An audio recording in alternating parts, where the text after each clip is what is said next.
전문가 정책 포럼에 오신 모든 분들을 진심으로 환영합니다. 저는 한반도 미래전략연구원 이사장 곽태환입니다. 먼저 포럼 참석자 전문가 선생님들을 소개드리고자 합니다. 좌석에 앉아 계시는 분으로 왼쪽부터 소개드리겠습니다. 왼쪽에 곽승집 박사, 전연변 과기대 교수님, 그 다음에 홍현익 박사님, 국립외교원 원장이십니다. 참석해 주셔서 대단히 감사합니다. 그 다음에 이창주 박사님, 아주대학교 교수님이시고, 오른쪽에는 조성열 박사님, 여러분들 잘 아시지만 조성열 박사님 너무 유명하시고 최근까지 전 대한민국 오사카 총영사님이시고 참 참석해 주셔서 감사합니다. 그 다음에 그 옆에는 국방대학 안보문제연구소 책임연구위원이시고 이상수 박사님,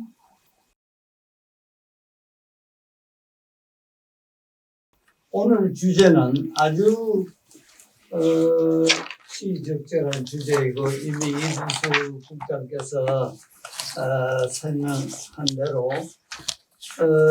제목은 미중 전략 경쟁 격화와 한반도 미래, 특히 평화체제 구축의 필요성에 관해서 우리 정재용 박사님이 한 45분 정도 강의를 해주시기를 발제를 부탁드립니다.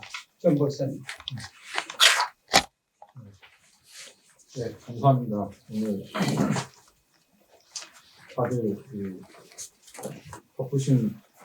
주말에 바쁘신 가운데 이렇게 또 시간을 내주셔서 귀한 자리 불러주셔서 너무 감사합니다. 그리고 또 최근에 중국도 20차 단계가 끝났고, 그리고 또 며칠 전에는 또 미중 간에 또 발리에서 미중 간의 정상회담이 있었던 것 같습니다.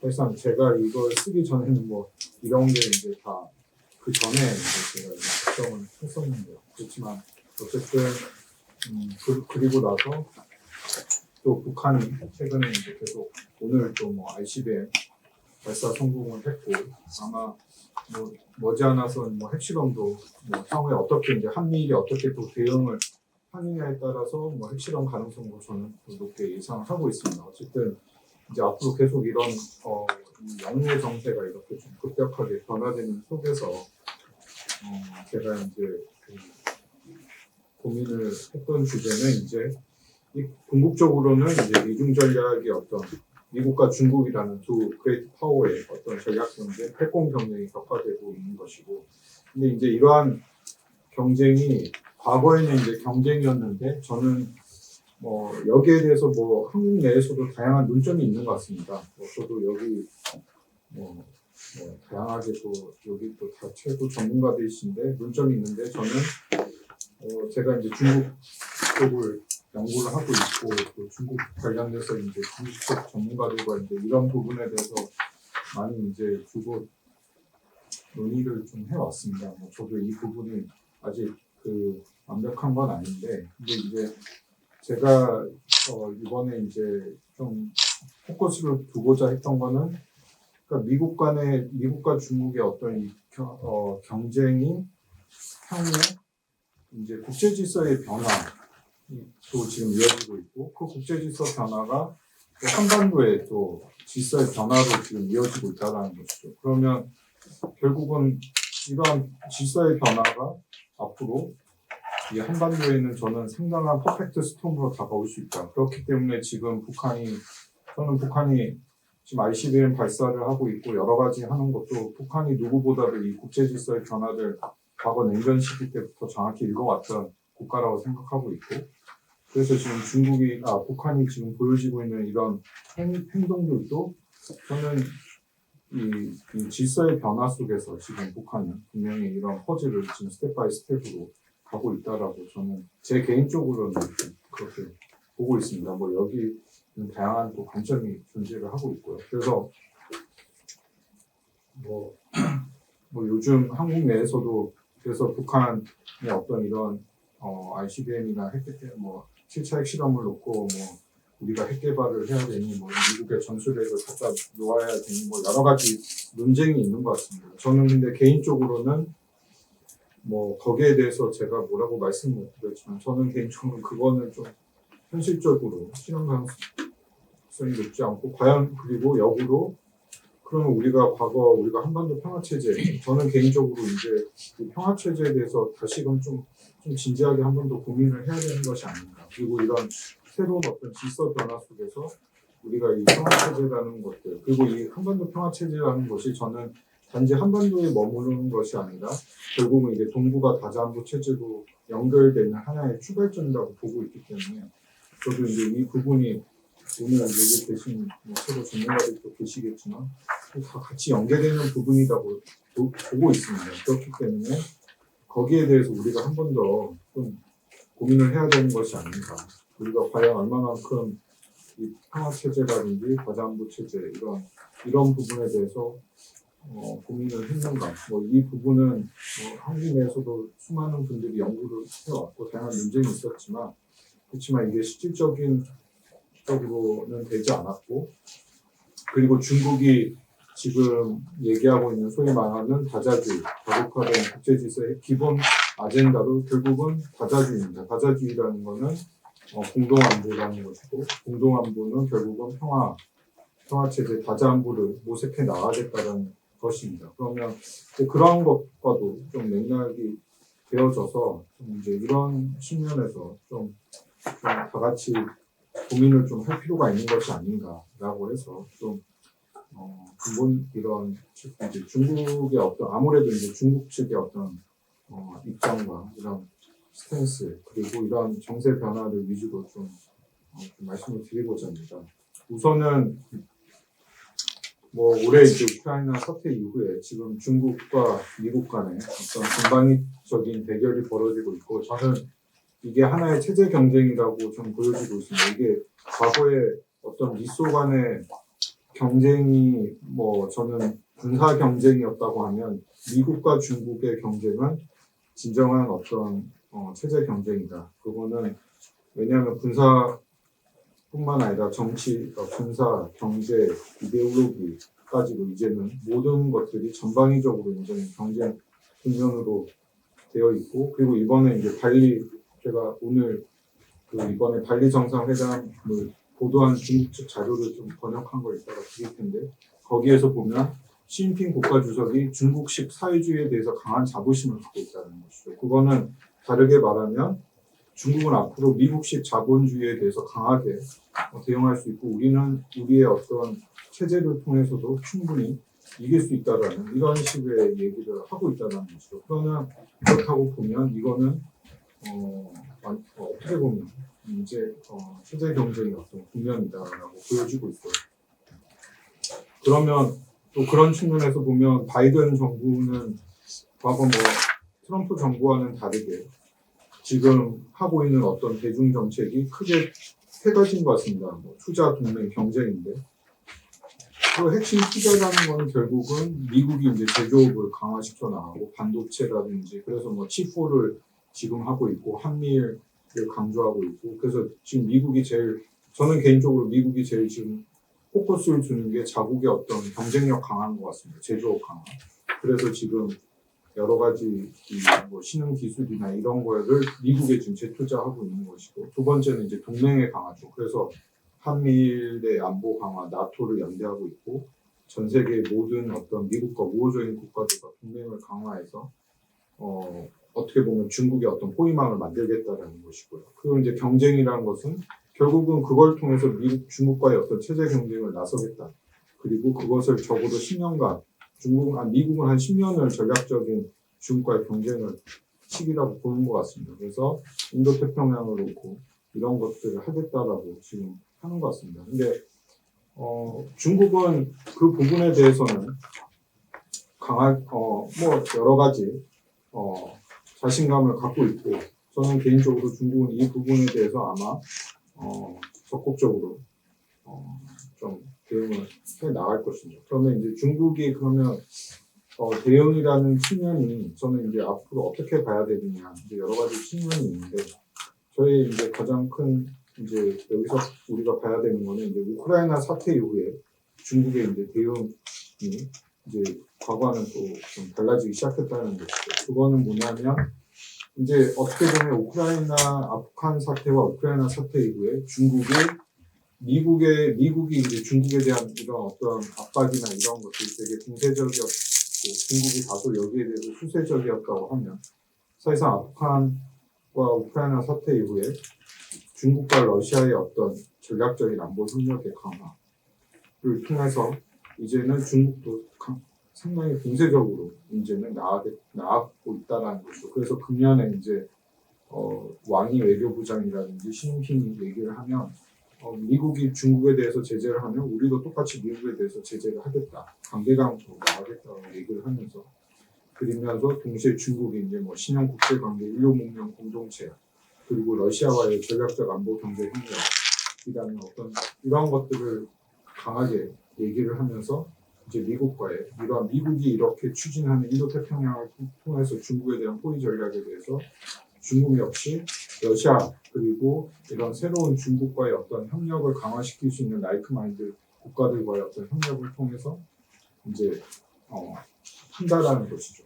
근데 저는 여기서 저희가 좀 주목해 봐야 되는 건 뭐냐면, 사실상 이게 서방 선진국에서는 중국을 상당히 이제 부정적으로 보고 있지만, 이 전 세계 국가 거의 170개 국가들 중에 개발도상국가, 후진국 뭐 이런 국가들에서는 사실상 중국의 영향력이 갈수록 확대되고 있다는 것입니다. 그리고 이번에 이제 20차 당대에서도 보게 되면 시진핑 지도부는 앞으로 2035년까지 사회주의 현대화를 하고 2049년까지 중국 특색 사회주의 강대국을 하겠다. 그런데 이제 그러한 것들을 할 수 있는 가장 큰 원동력은 뭐냐? 세계 제2의 경제 규모, 인구 14억, 군사력 2위, 그리고 체제에 대한 강한 자신감을 갖고 있다는 거예요.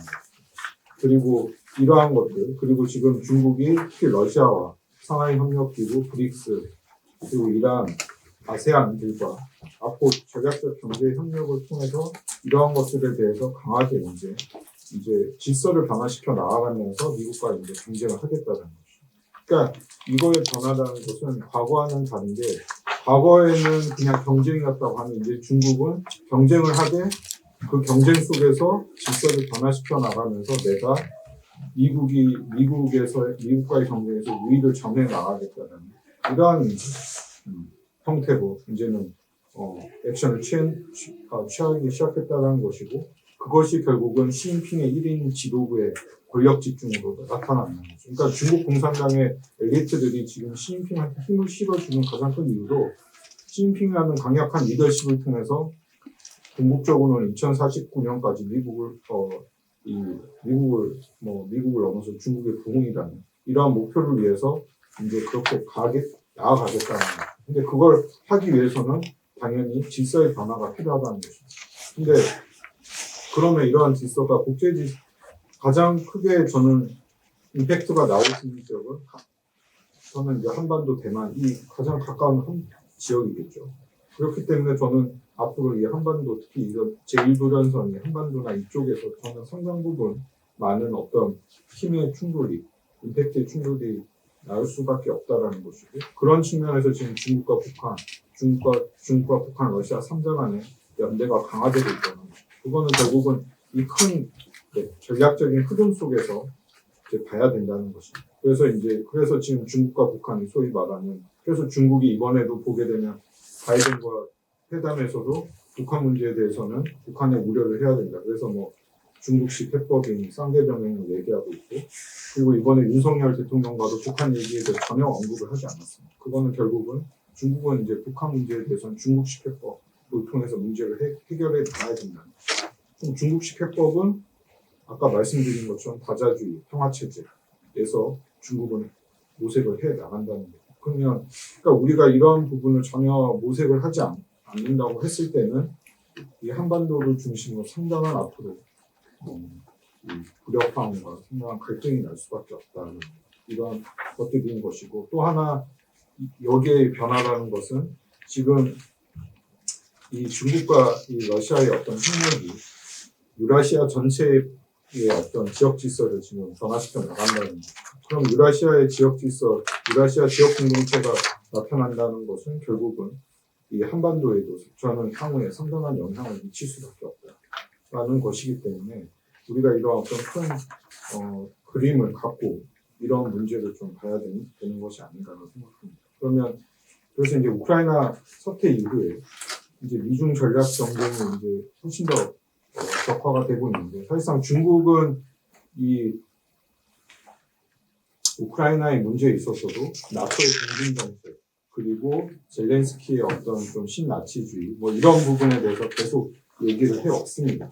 그래서 이런 부분이 문제가 있다라고 얘기를 해왔었던 것이고, 그리고 또 한편으로는 중국과 러시아는 나토의 동진 정책, 중국은 인도태평양에서 미국에서 강한 압박을 받고 있기 때문에 당연히 중국과 러시아가 두 나라가 연대를 협력할 수밖에 없는 것이고, 그런 상황 속에서 중국이 당연히 이제 중국과 러시아 간의 어떤 강력한 연대를 통해서 지금 대응을 하고 대응을 좀 펼쳐나가고 있는 것입니다. 그리고 이러한 대응이라는 것이 지금 중국이 단지 수사로만 얘기하는 것이 아니라 구체적으로 보여지고 있는 것인데, 그런 것들이 특히 군사력 측면에서도 보게 되면 지금 시진핑 정부 들어와서에서 가장 큰 변화는 저는 군사 부분이라고 생각을 합니다.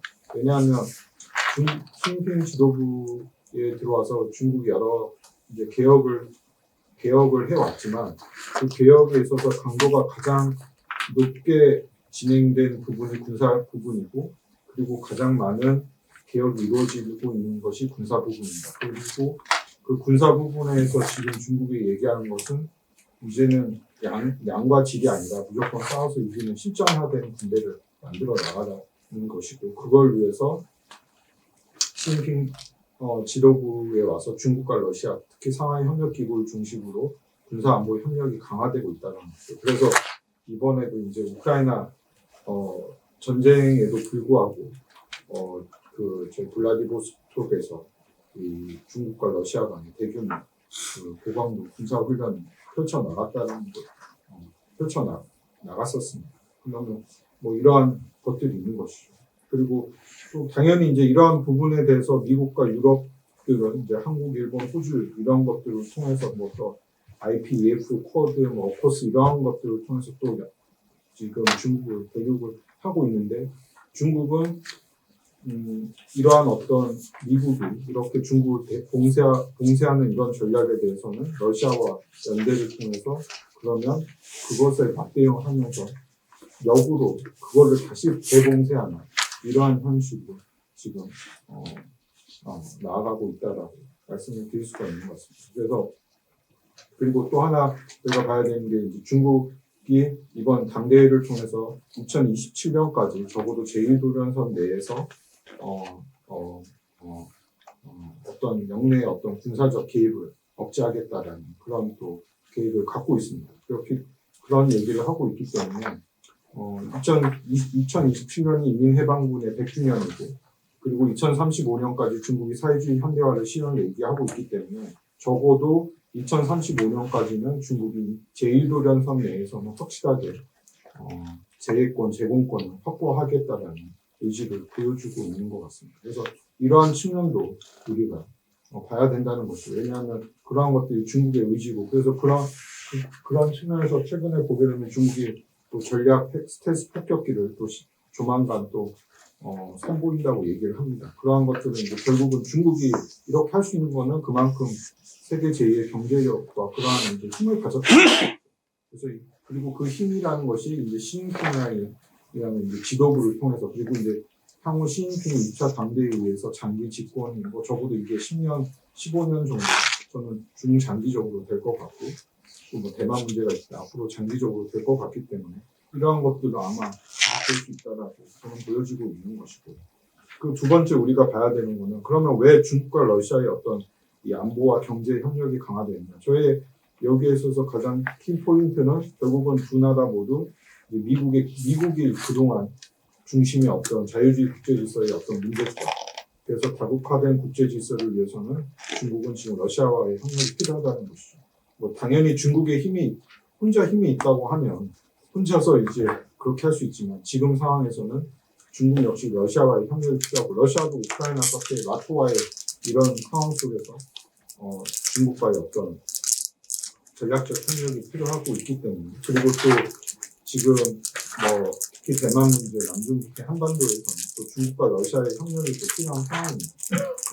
그러한 상황 그리고 다국화된 국제 질서 속에서 지금 중국과 러시아의 어떤 안보 경제 협력이 강화된다는 것인데 그러한 것들을 좀 보게 되면 제일 몇 가지 저는 중요하게 보고 있는 거는 이제 올해 그 러시아의 이제 푸틴 대통령이 이제 동계 올림픽 때 이제 시진핑을 만나서 이제 천연가스를 이제 중국과 체결을 했습니다. 그래서 이게 아마 가장 큰 규모의 천연가스인 걸로 알고 있습니다. 그래서 이거는 이제 석유계획과 천연가스인데 이거는 어떤 의미냐? 결국은 이걸 통해서 사실상 러시아의 제재라는 것이 의미가 없어진다는 것이 많이 보겠습니다. 뭐 지금 러시아에 대한 제재가 뭐 국제사회에서는 효과가 있다라고 하지만 과연 중국이 러시아에 대해서 지속적인 어떤 경제 협력 그리고 석유가스와 이런 천연가스를 사주는 이상 저는 이 제재는 그다지 큰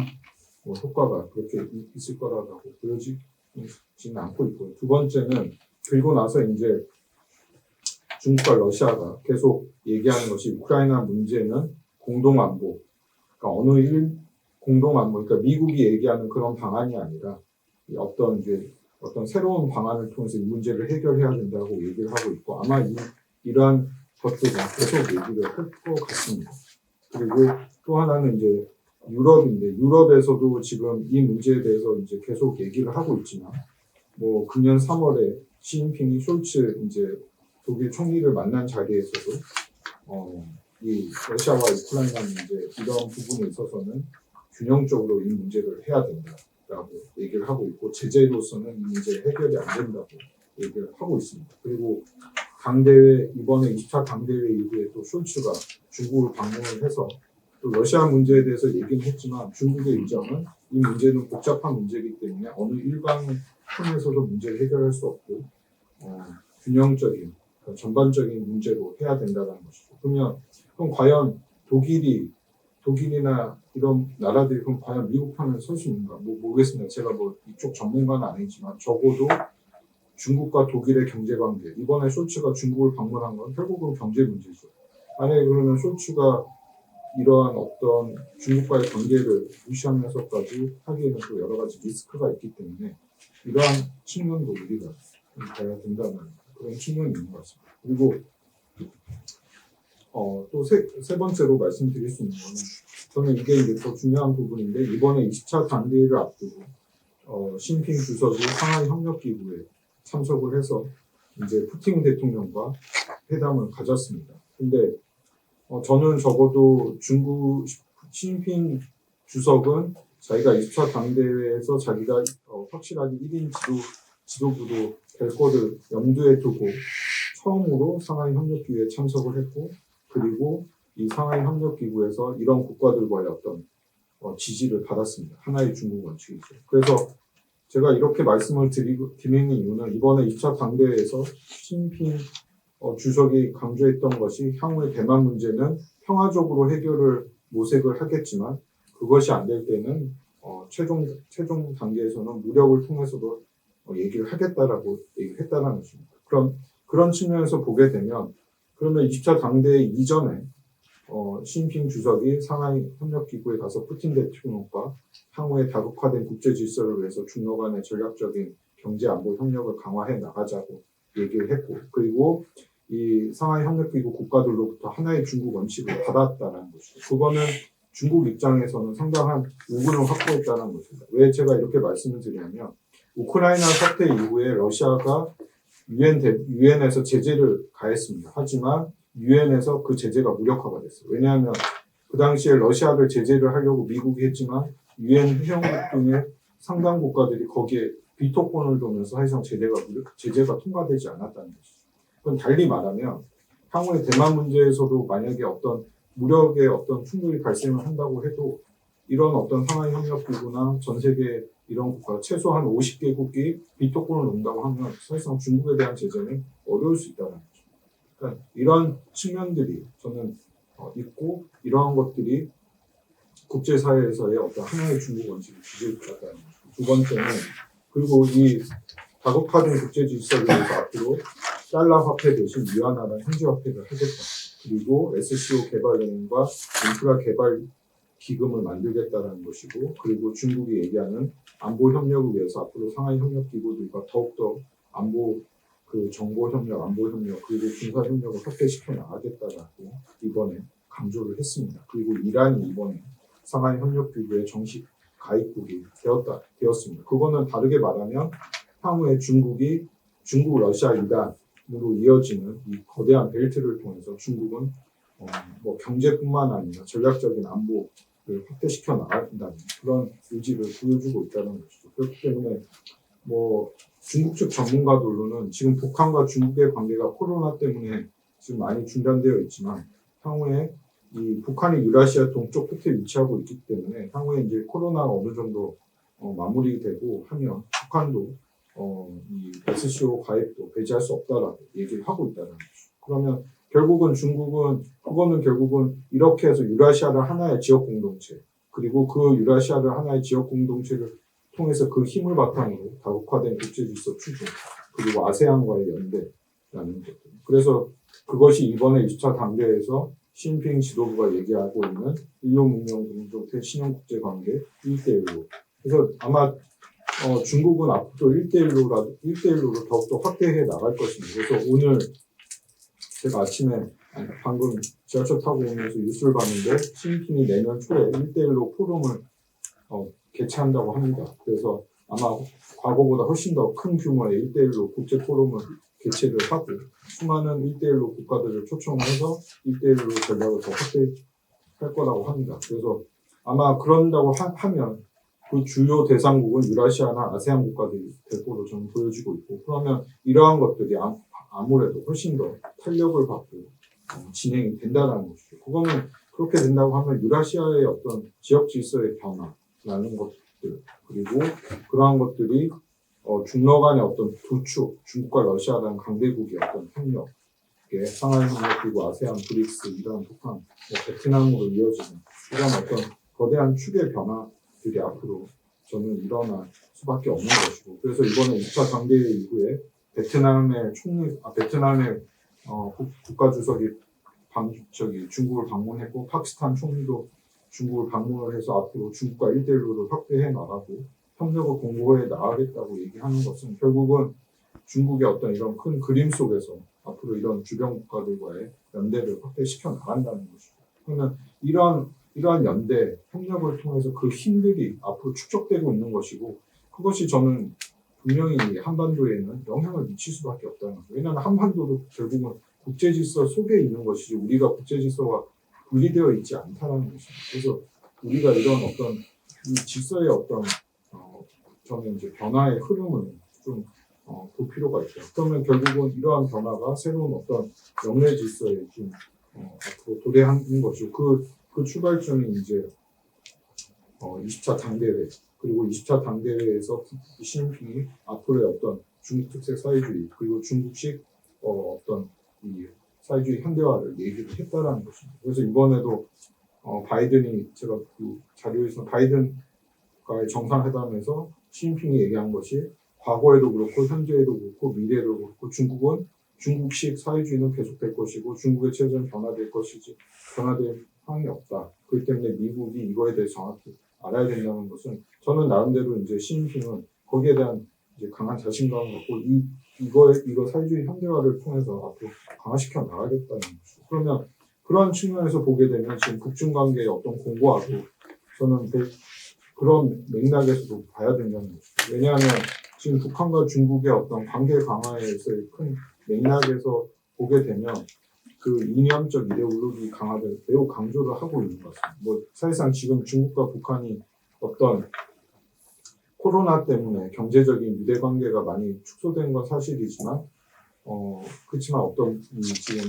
북한에서 나오고 있는 어떤 각종 자료라든지 중국에서 나오는 북중 간의 어떤 문건들을 보면 거기에 핵심은 사회주의 이데올로기 강화라는 것이죠.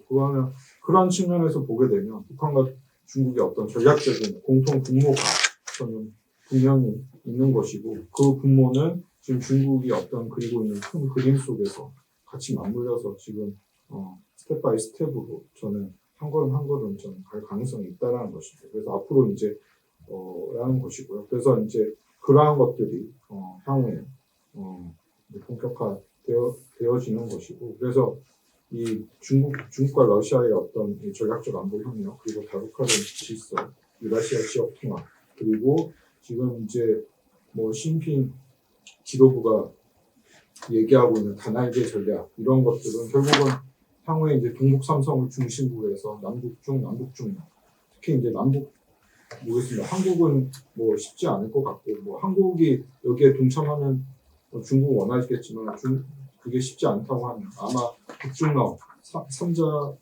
아니면 북중러 몽골 5자를 통해서 이제 여기에 대한 어떤 연대를 강화시켜 나간다는 그러한 것들이 이제 보다 구체화될 것으로 보여집니다. 이거는 왜냐하면 중국이 지금 1대1로를 이제 강화시켜 나가겠다고 얘기를 했고 오늘 이제 내년에 아마 1대1로 국제 포럼을 열면 이제 거기 이러한 것들이 보다 구체화되어 나타날 것으로 보여집니다. 그리고 그렇게 되면 한반도는 북중러 3자 간의 어떤 경제 협력이 더욱더 그러한 것들에 힘을 받을 것이고 저쪽 서쪽 지역은 신장을 중심으로 해서 중국, 파키스탄, 아프간 그리고 중앙아시아 국가들 러시아 그리고 이란까지 포함해서 그리고 남쪽은 중국, 베트남, 미얀마, 캄보디아, 아세안으로 이어집니다. 이러한 어떤 여러 가지 중국을 중심으로 해서 여러 주변을 날개축으로 해서 중국이 이제 어떤 경제적인 협력 관계를 이제 강화해 나간다는 것이고요.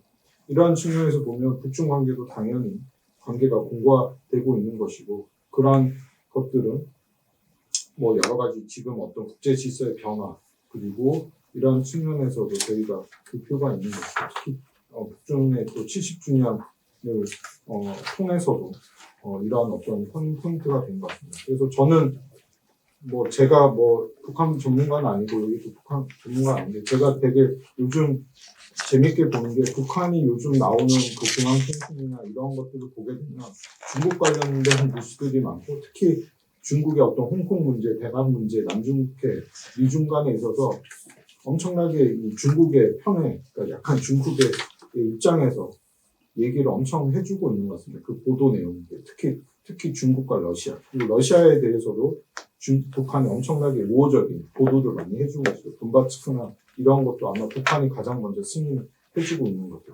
이러한 것들이 과거에는 없었던데 왜 그러면 북한이 최근 들어서 이런 대만 문제나 특히 중국의 핵심 이익이라든지 그리고 북중 관계 공고와 이런 거에서 북한이 이렇게 강하게 전략적으로 나오고 있는가? 저는 그것도 나름대로 북한도 나름의 이유가 있을 거라고 생각하고 그러한 이유는 이런 어떤 국제질서 변화 속에서 북한도 중국과의 어떤 협력을 통해서 이러한 것들을 이제 강화시켜 나가고 있는 것이 아닌가라고 보여지고 있는 것이고 그래서 그런 측면에서 보여진다고 하면 결국은 향후에 이러한 그리고 또 하나는 그런 측면에서 저는 좀 말씀드릴 수가 있겠고 그러면 이제 그럼 중국은 향후에 이 한반도의 문제를 앞으로 어떻게 접근할 것인가 뭐 저는 개인적으로 여기에 대해서도 다양한 입장이 있을 수 있는데 저는 기본적으로 중국에서는 지난번 싱가포르 하노이에 대해서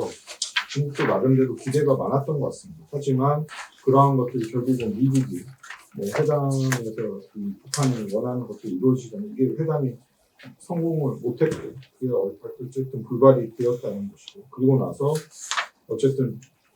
이제 북중 관계가 공고화됐고 또 한편에는 어떻게 보면 북미 간의 관계 트럼프가 미국과의 관계를 모색을 하려고 했었지만 그러한 것들이 오히려 북중 관계를 또 강화시켜주는 하나의 또 매개체 역할을 한 것이 아닌가 모르겠습니다. 뭐 그것이 정확한지는 모르겠지만 미국이 북한을 통해서 중국을 억제를 하려고 그런 어프로치도 있다라고 했는데 저는 그거는 현실적으로 그거는 좀 쉽지 않은 어프로치였다고 보여지고 있고 그거는 북한과 중국이 가지고 있는 특히 이제 당과 군부 간의 어떤 특수성의 관계 그리고 역사적인 관계를 우리가 좀 이해를 한다고 하면 좀 말씀을 드릴 수가 있겠고 어쨌든 그렇기 때문에 지금 중국은 기본적으로 향후에 이제 북핵 문제는 쌍중단과 쌍계명령 이게 중국식 해법이고 아마 이 해법은 계속해 나갈 것입니다. 그래서 제가 이렇게 말씀드린 이유는 중국이 얘기하고 있는 쌍중단과 쌍계병행을 얘기했던 게 왕이 외교부장이 이 얘기를 했고 그것은 이제 왕이 외교부장의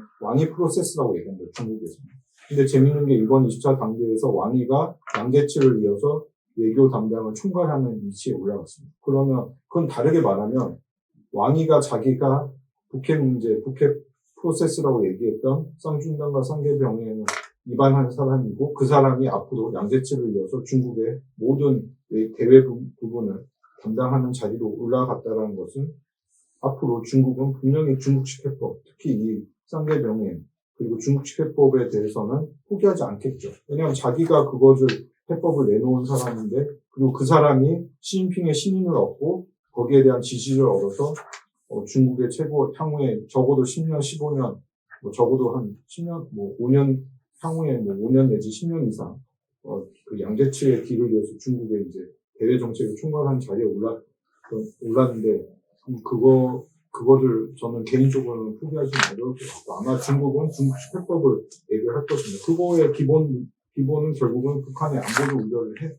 해소해야 된다는 것이죠. 그래서 이번에도 바이든 시진핑이 만났을 때도 중국이 왕위가 그 얘기를 했던 것이기 때문에 모르겠습니다. 그것이 이제 얼마만큼 진행될지는 또 미국이 어떻게 또 나올지 이제 저희가 봐야 되겠지만 어쨌든 중국은 그 해법을 계속 이어나갈 것이고 그리고 중국은 또 하나는 그것이 어느 정도 만약에 이루어진다고 하면 한반도 평화체제와 동북아 다자안보 체제라는 그 체제도 아마 중국은 계속 추진해 나간다는 그런 어떤 큰 전략이 저는 변화는 없을 걸로 보여지고 있습니다. 뭐 여기에 대해서는 여러 가지 이제 또 사람들 간의 입장이 있는데 저는 왕위가 개인적으로 왕위가 이런 특히 이제 동북아 다자안보 체제라든지 평화 체제에 대해서 되게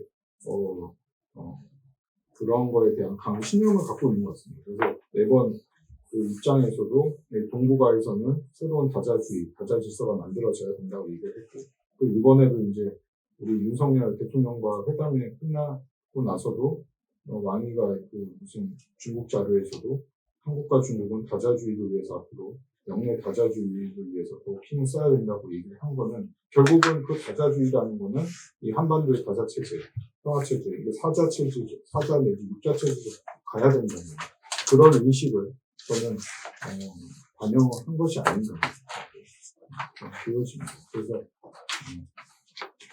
그런 측면에서 보여지고 있고 그래서 그러한 측면에서 말씀드리고 있는 거는 결국은 지금 영내에서 중국은 중국의 어떤 이런 강한 어떤 그런 전략적인 그림과 어떤 한반도뿐만 아니라 국제 질서의 어떤 큰 그림을 갖고 움직이고 있고 그리고 근데 이러한 것들이 영내에서는 또 지금 진영화의 추세, 그러니까 미국과 중국 진영화라는 거는 한국은 당연히 기존에 미국의 어떤 진영에 속해 있었지만 어쨌든 중국은 중국 나름대로의 어떤 새로운 질서를 만들어 가고 있다는 것입니다. 그러한 것들이 정치, 이념, 경제, 규정 여러 가지 측면에서 나타나고 있는 것인데 이러한 것들, 근데 이제 북핵 문제라든지 이러한 것들도 아마 중국은 중국식의 어떤 해법이라든지 이런 미국이 얘기한 거와는 다른 것들 그리고 아마 그리고 향후에 이제 지금 외교부장으로는 친강 주미대사가 아마 선정이 된 걸로 알고 있습니다. 친강 같은 경우는 또 전략 외교 그리고 또 대표 주저로 예지되고 있고 또 친강이 미국 전문가지만 이 사람도 항상 얘기했던 것이 이제 그 대북 제재라든지 이런 것들을 통해서 이 문제를 해줄 수 없고 북핵 문제는 한반도 평화체제 그리고 이 북한이 얘기하는 안보적 우려가 해소되어야만 이 문제가 해결된다고 얘기를 하고 있기 때문에 그런다고 하면 향후에 왕위와 친강의 이 투톱의 구조가 향후에 중국의 어떤 대외 정책을 이끌어난다고 했을 때는 저희는 이 평화체제 부분, 이 부분에 대해서 무조건 우리가 이것이 실패했다. 그리고 이게 어렵다라고 얘기하기는 어려울 수 있습니다. 만약에 중국이 이 문제를 계속 얘기를 한다고 했을 때, 과연 그러면 한국도 여기에 대해서 다시 고민을 해야 된다는 것이죠. 왜냐하면 이 부분이 그렇게 간단한 부분이 아니라는 것이고,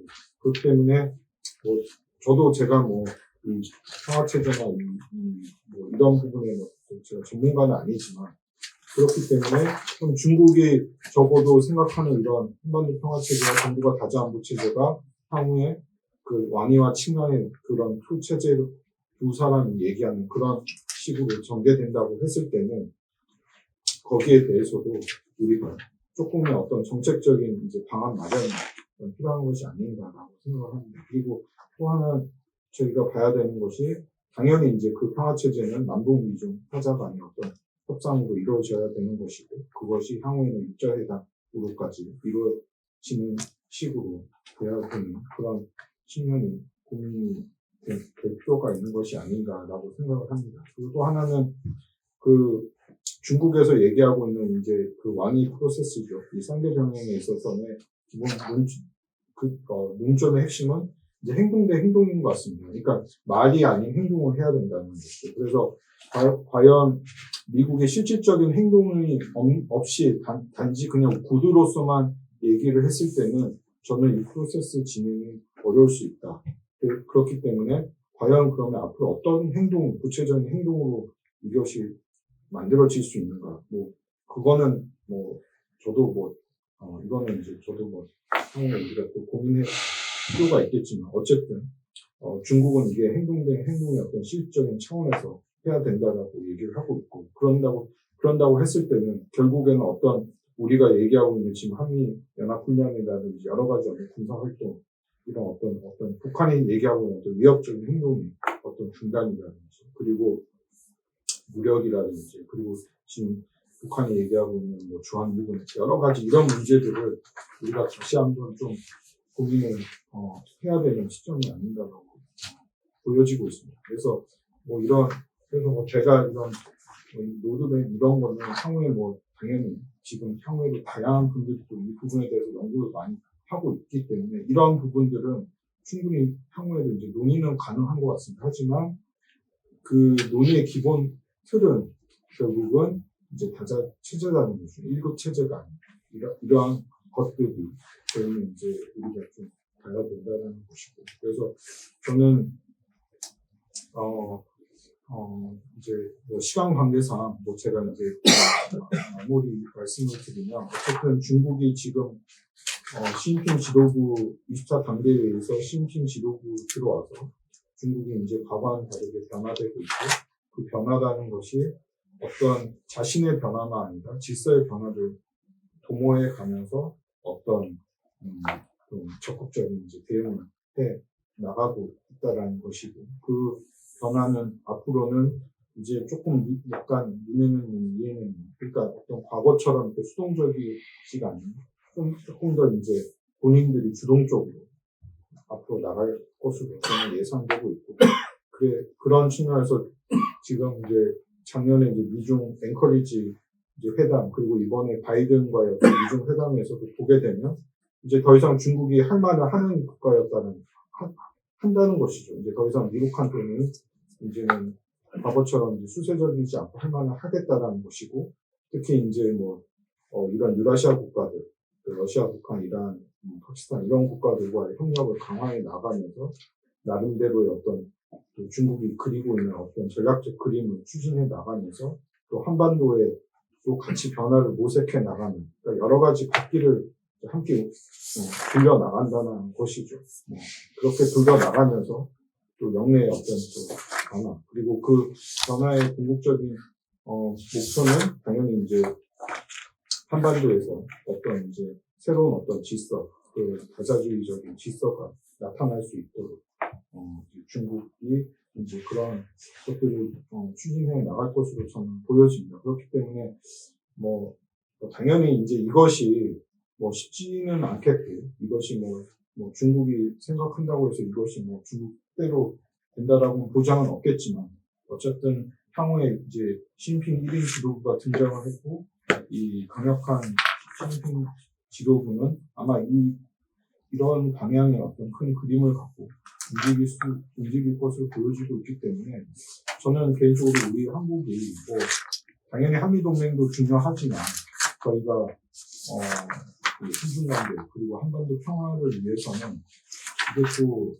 어떤 너무 동맹 일변도가 아닌 조금 더 이제 좀 다자주의적인 접근. 그래서 우리가 좀 사자 내지 무자 같은 좀 소용적인 좀 다자주의를 좀 모색해 가면서 어떤 질서의 변화 속에서 우리가 한중관계를 좀 한중관계도 중요시 해 나가는 것이 필요한 것이 아닌가라고 생각을 합니다. 그리고 이제 미국이 지금 뭐 배터리라든지 여러 가지 뭐 이런 걸 하지만 특히 한중간의 어떤 경제 협력이라든지 이런 부분도 중요하고 그리고 향후에 북중러 간의 어떤 경제 협력이 된다고 했을 때 과연 그것을 우리 역시 동참을 저는 해야 된다고 보고 있기 때문에 그런다고 했을 때는 우리가 이러한 어떤 중국의 변화 속에서 1대1로가 또 중국이 또 1대1로 있는 뭐 이창주 박사가 있다 1대1로 이런 부분에서 좀 전문가식 좀 설명을 해주시고 부탁드리겠지만 중국이 앞으로 1대1로를 더 확대시켜 나간다고 했을 때 그러면 우리가 어떻게 중국이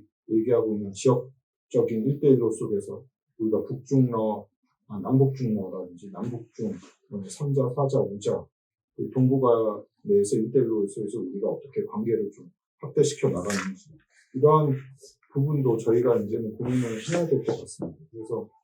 그래서 조금 더 우리가 전략적인 좀 유연성을 갖고 그리고 중국과의 관계 그리고 중국과의 관계라는 것이 또 우리 한반도와 북한 간의 어떤 관계에 있어서도 되게 중요한 부분이 있는 문제이기 때문에 저는 이런 차원에서 제가 그냥 뭐 이것이 뭐 제 나름대로의 여러 가지 좀 고민을 하면서 그냥 간단히 정리 차원에서 간단히 결제를 그냥 수강하면서 마치도록 하겠습니다.